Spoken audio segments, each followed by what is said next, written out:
You know, for thousands of years, there's been this one river, and it's behaved in a way that just defied any simple explanation. It seemed to have a memory, long stretches of floods followed by long stretches of drought, almost like it was following some kind of script. For centuries, this was a total mystery. Today, we're going to solve it. And hey, this isn't some new puzzle we just discovered. This observation about the Nile River's strange behavior is ancient. We have records going all the way back to 622 AD that confirm this exact pattern. High water years just seem to clump together, and so do the low water years. It's a phenomenon that has fascinated and honestly frustrated civilizations for a very, very long time. So, this all leads to the central, almost philosophical question of our whole explainer today. Can a river, an inanimate, natural system, truly have a memory? Can what happens one year somehow influence the next? For a long time, science had a very firm answer to that question, and that answer was no. Or, well, so they thought. Okay, so to really get why this was such a huge puzzle, we've got to dive into the established law that basically governed randomness for decades. Scientists had this golden rule, a kind of magic number that was supposed to apply to any truly random process out there, from flipping a coin to the flow of a river. The core idea is something called i.i.d, which I know sounds super technical, but it just stands for independent and identically distributed. Really, it's just a fancy way to saying memoryless. The best way to think about it is a coin flip. The result of the last flip has absolutely zero, none, zip, nada, influence on the next one. For the longest time, everyone just assumed that natural stuff, like a river's annual flow, worked exactly the same way.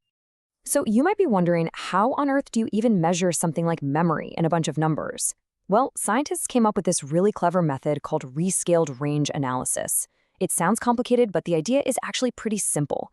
You basically track how much the river's total flow wanders away from its long-term average over time. Then you find the biggest swing, the range between its highest point above average and its lowest point below. Finally, you standardize that number, and that gives you one single statistic, the RSD statistic, that actually quantifies this memory.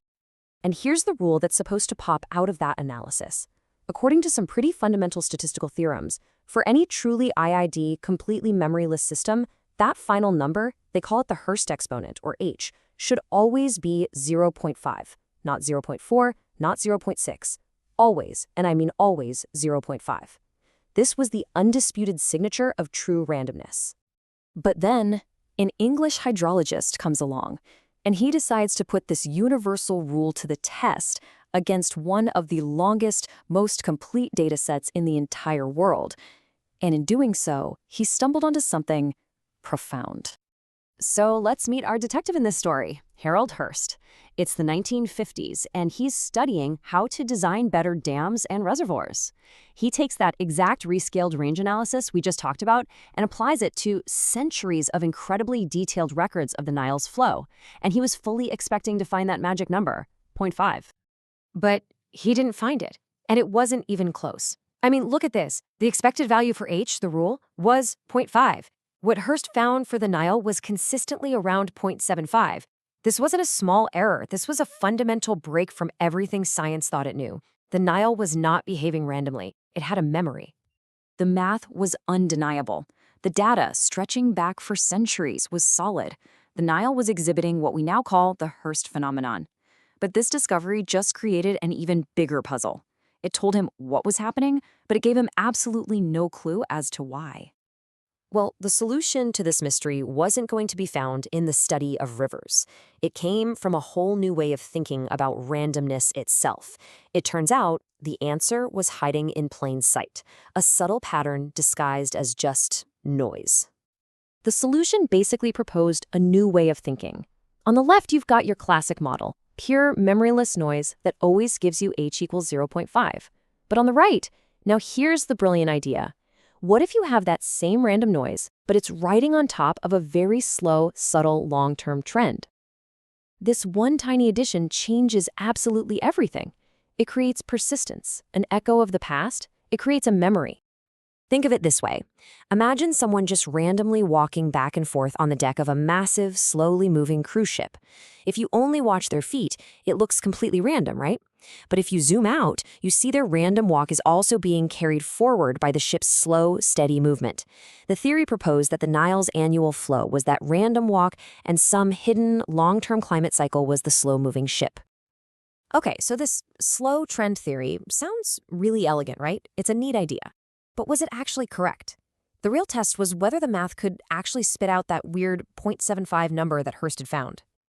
And this is where the theory goes from just a cool idea to something incredibly powerful. See, it doesn't just say a trend might cause memory. It establishes a direct, predictable link. The math actually shows that the strength and the nature of that hidden trend, which we can call alpha, should precisely determine the value of that Hurst exponent, h. And folks, this right here, this is the smoking gun. This table lays out the whole relationship clear as day. If there's no trend at all, alpha is 0, boom, you get h equals 0.5, just like the classic theory predicted. But check out that third row. If you have just a weak persistent trend, an alpha between negative 0.5 and 0, the memory, h, is equal to alpha plus 0.5. This simple formula perfectly explains how a small underlying trend could produce an h value greater than 0.5, exactly like the one Hurst discovered in the Nile. And just like that, the mystery is solved. The Nile's uncanny ability to remember its past wasn't magic or some statistical fluke. It was the mathematical fingerprint of a very real but very subtle long-term climatological trend that was superimposed on the river's year-to-year random noise. The ancient observation finally had a scientific explanation. And this brings us to our final thought. The Hurst phenomenon wasn't just about one river in Egypt. It opened up a whole new way of seeing patterns absolutely everywhere. It suggests that many things we just assume are purely random, from stock market prices to internet traffic to weather patterns, might also have these hidden memories. So the question isn't just about the Nile anymore. It's about looking at the world around us and asking, what else remembers?